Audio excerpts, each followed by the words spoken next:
अरे ये रहा साहब का पर्स।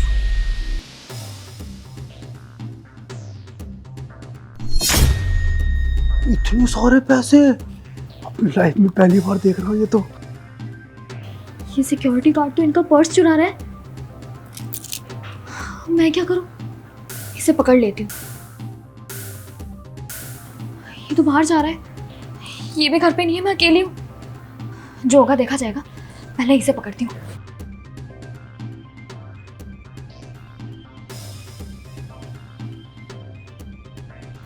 ओए रुक! पर्स दे दो। अरे मैडम, आपने मुझे थप्पड़ क्यों मारा? थप्पड़ क्यों मारा? एक तो दिन दहाड़े मेरे घर में आकर के चोरी कर रहा है और मुझसे पूछ रहा है कि मैंने थप्पड़ क्यों मारा तुझे। अरे नहीं मैडम, मैं चोरी क्यों करूंगा? मुझे पता है साहब के कितने एहसान है मेरे ऊपर। आपको लगता है मैं चोरी करूंगा? ना मुंह बंद कर। मैंने अपनी आंखों से देखा है कि तू मेरे पति का पर्स चुरा रहा था। अरे नहीं मैडम, मैं मर जाऊंगा लेकिन आपके यहाँ चोरी नहीं करूंगा। मैं तो यहाँ सेवा करने के लिए हूँ। मैं ऐसा क्यों करूंगा? यही बात तो मुझे समझ नहीं आ रही कि तुझे तो हमने अपनी सिक्योरिटी के लिए रखा हुआ है ना, तो फिर तू ही हमारे घर में चोरी कैसे कर सकता है? अरे मैम साहब, एक बार मेरी बात तो सुनो। आपको कोई गलतफहमी हुई है। आखिर तूने हमारे घर में चोरी करने के बारे में सोच भी कैसे लिया?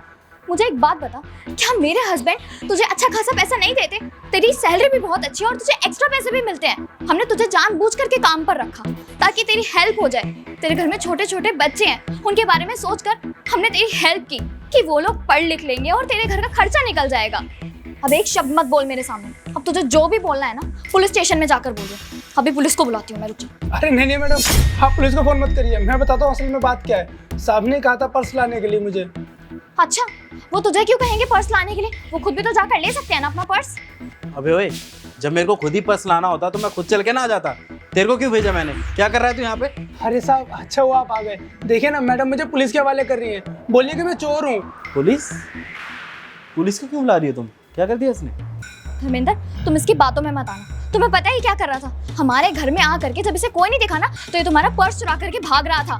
और मैंने जब इसे पकड़ा तो कह रहा है कि मैंने चोरी नहीं की है। अरे सना, ये पर्स क्यों चुराएगा?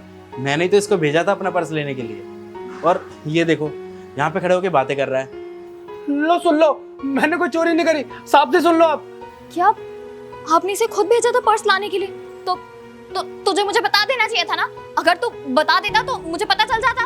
अरे मैडम, मैं तो अक्सर आपके घर पे आता जाता रहता हूँ और साहब ने ना जल्दबाजी में पर्स मंगाया था, इसलिए मैं बस लेके आ गया। आप मुझे दिखे नहीं तो मैं किसको बोलता? और आप एकदम से पीछे से आए, बिना कुछ जाने आपने मेरे पे हाथ उठा दिया। एक मिनट, तुमने क्या सोचा ये पर्स चोरी कर रहा है? अरे सना, ये हमारे यहाँ पे चोरी कैसे कर सकता है?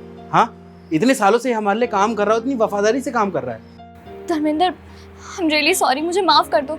वो मैं घर में अकेली थी और ये अचानक से आया घर में और पर्स उठाकर चला गया तेजी में, तो मुझे लगा ये चोरी कर रहा है। तो बस इन्हीं सब के चक्कर में मैं पुलिस बुलाने वाली थी। मुझे नहीं पता था कि ये बेकसूर है। प्लीज मुझे माफ कर दो। मुझे अगर पता होता तो मैं तुम पर शक नहीं करती। वो तो बस सिचुएशन ही ऐसी थी कि मुझे लगा कि तुम चोरी कर रहे हो। मैंने तुम्हें थप्पड़ भी मार दिया। I am really sorry. कोई बात नहीं मैडम, आप माफी मत मांगिए। पर हाँ, मैं चौकीदार हूँ ना, इसलिए आपने मुझ पर हाथ उठा दिया। मेरी जगह कोई और होता ना तो आप हाथ नहीं उठाते, बल्कि पहले उससे पूछते। खैर कोई बात नहीं, आप माफी मत मांगिए आप। सना, ये बात तो बहुत गलत है यार। तुमने ये कैसे सोच लिया कि ये चोरी कर सकता है?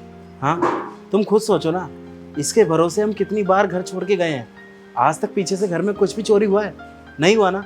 तो तुमने कैसे सोच लिया कि ये मेरा पर्स चोरी करेगा? ये हमारे लिए कितनी वफादारी से काम करता है, तो हमारा भी तो फर्ज बनता है ना कि हम इन पे भरोसा करें। पर वैसे भी इनका तो काम ही भरोसे का है। मैं सोसाइटी से गाड़ी लेके बाहर निकल गया था, इसलिए मैं वापस नहीं आ पाया। तो ये मेरे को गार्ड दिखा वहाँ पर, तो मैंने इसको भेज दिया। और तुमने बिना सोचे समझे इसके ऊपर हाथ उठा दिया, इसको थप्पड़ मार दिया। अरे एक बार इससे पूछ तो लेती कि आखिरकार बात क्या है, इसकी गलती है भी कि नहीं। तुमने इसके ऊपर हाथ उठा के ना अच्छा नहीं किया। अरे तुम्हें एक बार पूछना तो चाहिए।